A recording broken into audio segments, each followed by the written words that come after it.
Welcome to Worst Take, where we look at some of the worst takes of the past week from social media, and I put my input on them, to say the least. Sorry I took a little hiatus from making these videos because of free agency and other projects I committed to, on top of personal stuff I've had to deal with, but regardless, we are back. So, we're in that part of the year where talk shows, for the most part, aren't really talking about anything aside from predictions and rumors.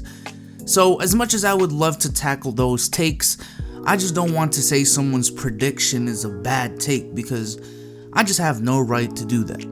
However, we are in that part of the year where people on social media have a lot of free time on their hands and really have nothing to talk about aside from waiting for the upcoming season. That part of the year where we got time to go on basketballreference.com and go to 1995 and talk about what happened in the league back then and post about it on social media.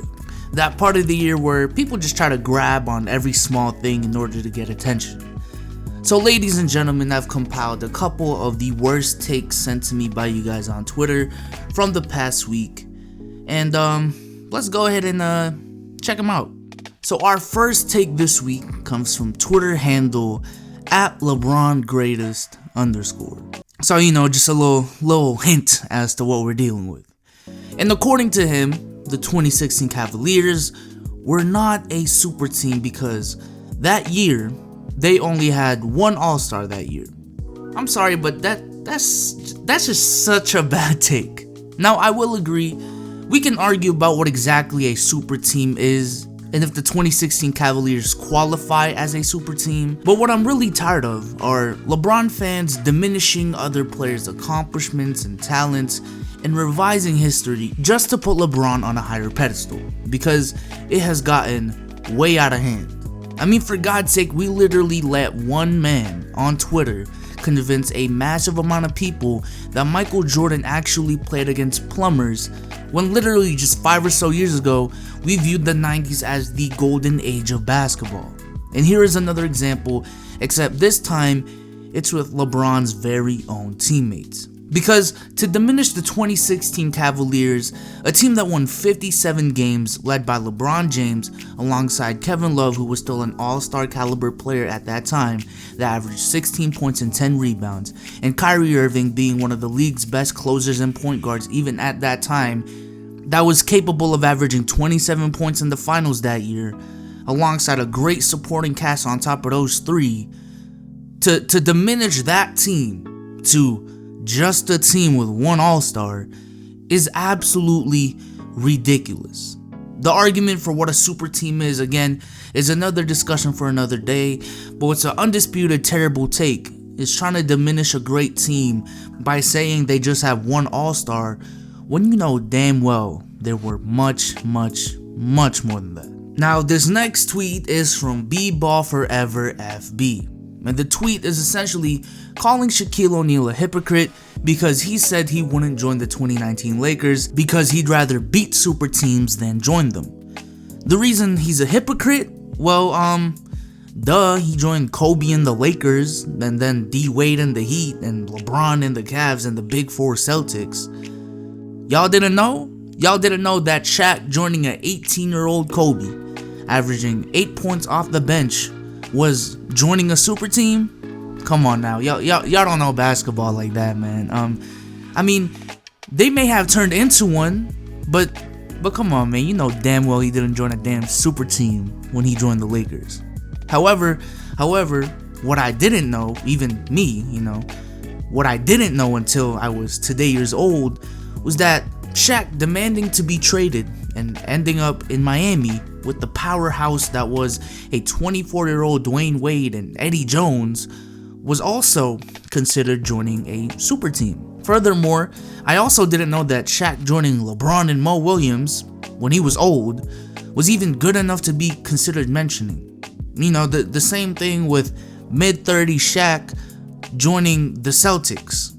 I'm just glad I learned so much today by reading this tweet. And it's absolutely amazing the amount of information we can gather from social media, because I wouldn't have never learned of all of this if I wasn't on Twitter following BBallForeverFB. So shout out to B-Ball Forever FB. Go ahead and follow him on Twitter. This next one is about Kobe. I don't know what today is about Kobe, Shaq, and the Lakers and LeBron, but we're rolling with it. And apparently, according to this tweet, he should have won 5 MVPs. Now, I've seen this take before on YouTube, but I thought that was like a YouTube exclusive, and I haven't really seen it anywhere since, but here we are. So this guy pretty much put up a thread of Kobe's stats, and he pretty much says that he was playing with bums while the so-and-so winner didn't put up as good numbers, and the NBA was just out to get Kobe. Now check this out, right? I got this little magic trick I learned like a couple years ago, and I just wanted to show it to y'all real quick. I want y'all to close your eyes. 3, 2, 1, open them back up. This is a graphic that I created 2 years ago, and these are all the MVP winners in NBA history, minus the past year, because again, I made it a couple years ago. The ones in red are the ones that won the MVP while not leading their team to a top 4 record in the NBA. This is literally a fact. So while technically there is no criteria for what an MVP is, there is, however, precedence. And according to that, in all of the years Kobe was quote-unquote robbed of MVP, the winner was at the very least more deserving than him according to this precedent. In 2003, Duncan led the Spurs to the best record in the league with a 37-year-old David Robinson and a sophomore Tony Parker as his best teammates. In 2005, Nash led the Suns to 62 wins while Kobe led the Lakers to only 34 wins. In 2006, the gap did get closer, but again, the same argument, except this time, Amari Stoudemire was injured for a majority of the season as well. And in 2007, Dirk led the Mavericks to 67 wins, one of the best records of all time, not just for that season, but of all time, period. In 2013, his honorable mention, LeBron led the Heat to 66 wins, one of the longest winning streaks of all time, and was worthy of Defensive Player of the Year consideration. So while yes, Kobe had spectacular seasons as well in these years, they simply were not worthy of the award. Now, the discussion for how much the award even means in the first place is a separate discussion in itself, but specifically when it comes to this award, none of those seasons were really worthy of the award in comparison to everyone else who was also considered for the award. But with that being said, these are the takes I gathered for this week's episode of Worst Take. I hope you guys liked it.